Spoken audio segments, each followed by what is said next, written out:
दोस्तों, आज हम नीदरलैंड के एक बहुत ही हिस्टोरिकल शहर उतरेक्ट में हैं। उतरेक्ट शहर एम्स्टर्डम से लगभग 50 किलोमीटर है और ट्रेन से यहाँ आने में 40 मिनट लगते हैं। आप ये देख रहे हैं कि सामने एक कैथेड्रल है, बहुत बड़ा, बहुत ऊंचा, और जिसको चढ़ने के लिए कम से कम 700 सीढ़ियाँ हैं। समय निकालकर इस पर भी चढ़ा जा सकता है, पर इसकी चारों तरफ की जो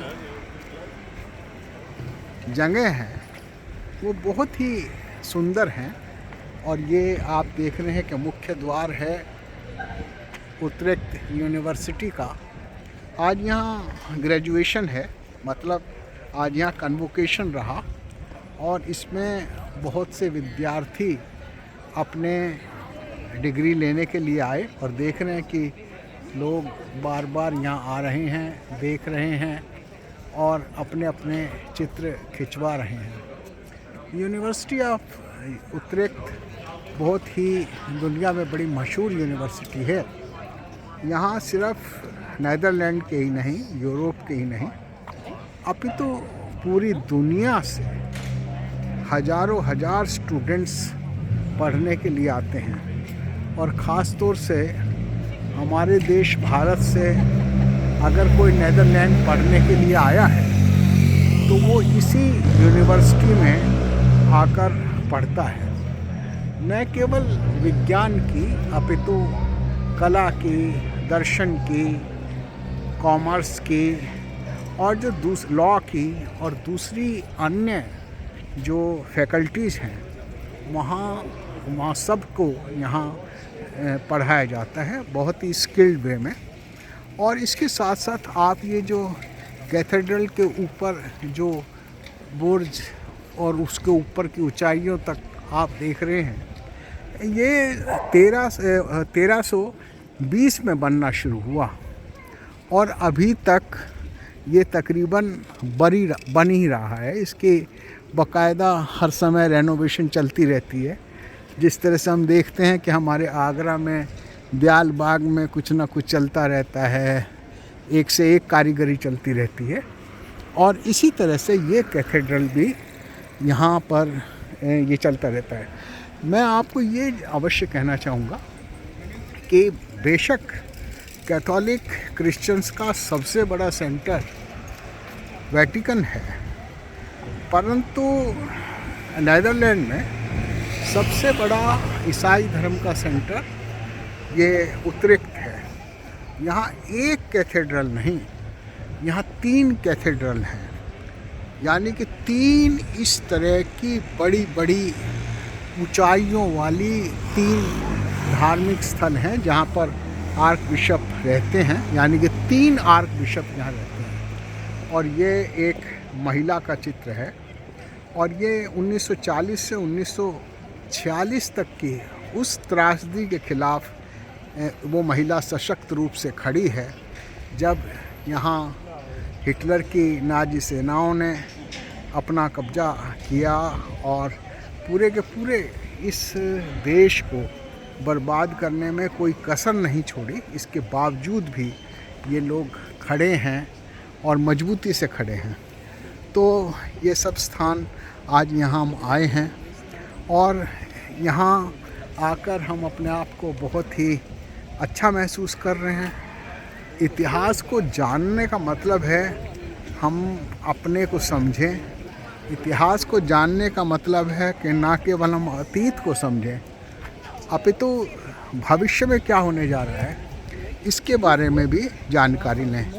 इतिहास एक कहानी नहीं है अपितु एक विज्ञान है, न केवल पुरानी चीज़ों को समझने का अपितु नए से नए आविष्कार को जानने का और भविष्य में क्या होने जा रहा है इसकी भी बात को जानने का।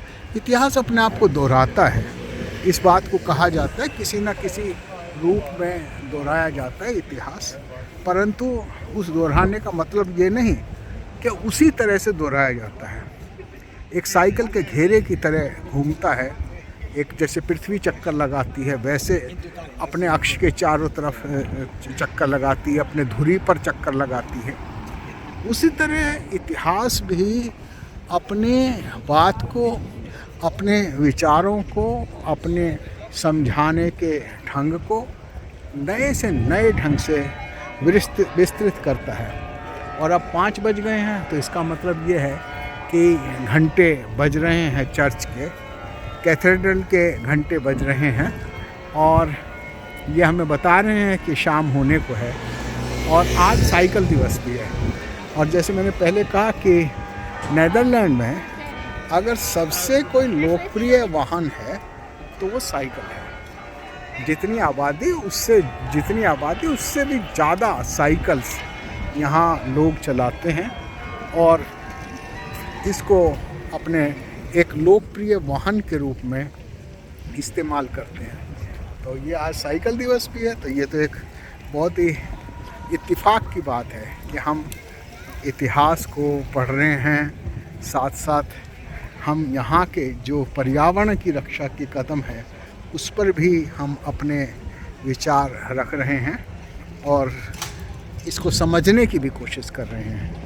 मैं राम मोहन राय आज यूनाइटेड रिलीजन्स इनिशिएटिव के अंतर्राष्ट्रीय डायरेक्टर मॉर्गाना के साथ यहाँ आए हैं।